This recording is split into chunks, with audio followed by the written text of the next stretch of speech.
Welcome students to Abel Academic English. In today's video, I'll discuss the theme of the short story Decide, and this story is written by Ray Bradbury. So let's start. इस story की जो summary है वो already जो है मैं share कर चुकी हूँ. अब इसका हम थीम पढ़ेंगे. थीम का मतलब होता है मेन आइडिया या टॉपिक या वो बात जो कि राइटर जो है वो हमें कन्वे करना चाह रहा है, जो हमें बताना चाहता है. The theme of the story is the grim condition of the modern world. इस स्टोरी का जो थीम है वो ये है कि जो मॉडर्न वर्ल्ड है उसकी कंडीशन जो है वो बहुत ग्रिम हो चुकी है, सैड हो चुकी है, सॉरोफुल है. इस दुनिया की जो मॉडर्न दुनिया है उसमें जो है मतलब उसके जो काफ़ी ज़्यादा जो है अच्छे और बुरे पहलू हैं, उसमें जो एक ग्रिम कंडीशन है, उसमें जो एक अफसरदा पहलू है, एक सैड पहलू है, वो ये है where death seems angry, cruelly taking the lives of young people in bomb blasts, wars and other accidents. यहाँ पर इस मॉडर्न वर्ल्ड में डेथ जो है वो एंग्री दिखाई दे रहा है. ऐसा लगता है जैसे वो एंग्री है. क्यों? क्योंकि डेथ जो है वो क्रूअली तौर पर जो है वो लाइफ ले रहा है, वो लोगों को मार रहा है. किन लोगों को? यंग पीपल्स को. जाहिर बात है जो जंगें होती हैं या बॉम्ब ब्लास्ट होते हैं और दूसरे एक्सीडेंट्स जो होते हैं, जो भी होता है, उनमें जो है वो यंग या बच्चे या जो ओल्ड पीपल हैं, उनमें कोई भी किसी की भी जो है वो डेथ हो सकती है. वैसे अगर नेचुरल डेथ्स होती हैं तो आमतौर पर यूजुअली जो है जो ओल्ड एज के लोग होते हैं, ज़ाहिर है नेचुरल डेथ्स उनकी ज़्यादा होती हैं और जो यंग लोग होते हैं उनकी उनकी निस्बतन कंपैरेटिवली कम होती है.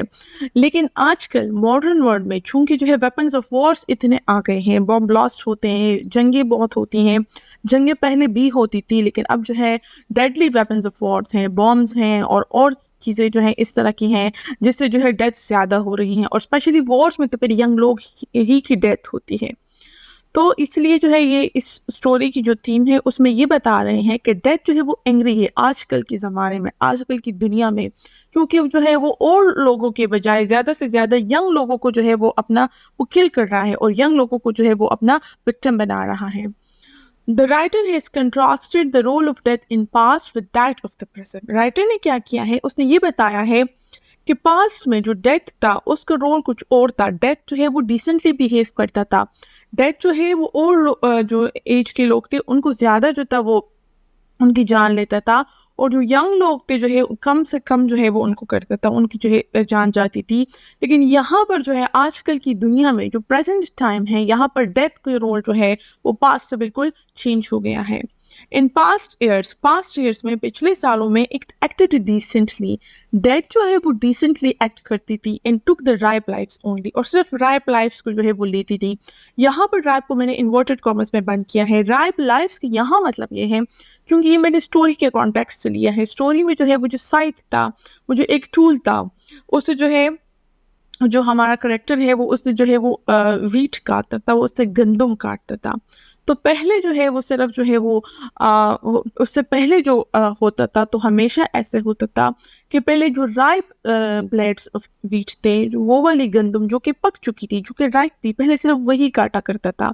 वो उसका एक तरीका था, वो डिसेंट तरीके से काटता था. जो पक चुकी होती थी फसल, जो फील्ड, जो वीट जो था, जो पका होता था, वो सिर्फ उसको काटता था. जो ripe wheat of blades of grass थे वो ओल्ड एज के लोगों को रिप्रेजेंट करते थे. और वो वाली वीट जो कि अभी बिल्कुल फ्रेश थी, जो ग्रीन थी वो in past years it acted decently and took the ripe lifes only. Past years में जो डेथ थी वो डिसेंटली एक्ट करती थी और सिर्फ राइप लाइफ्स को लेती थी. यहाँ पर राइप लाइफ्स का मतलब है ओल्ड एज के लोग, क्योंकि इस स्टोरी में जो राइप ब्लेड्स ऑफ वीट थे, क्योंकि वो वहाँ पर वो जो है वीट की फसल थी जिसमें जो राइप ब्लेड्स ऑफ वीट थे वो जो है सिंबलाइज करते थे ओल्ड एज के लोगों को. और जो यंग जो फ्रेश और जो ग्रीन जो थे वो गंदम थी, जो वीट थी, वो यंग लोग को सिंबलाइज करती थी.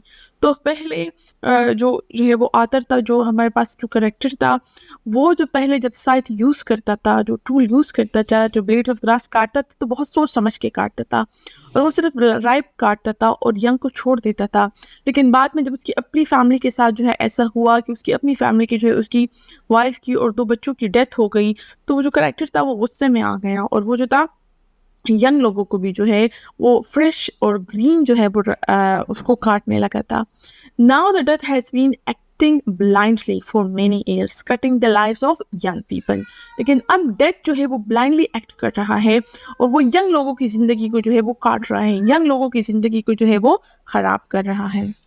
So this was the theme of the story. Hopefully आप clear हुई होगी. Thank you for watching the video.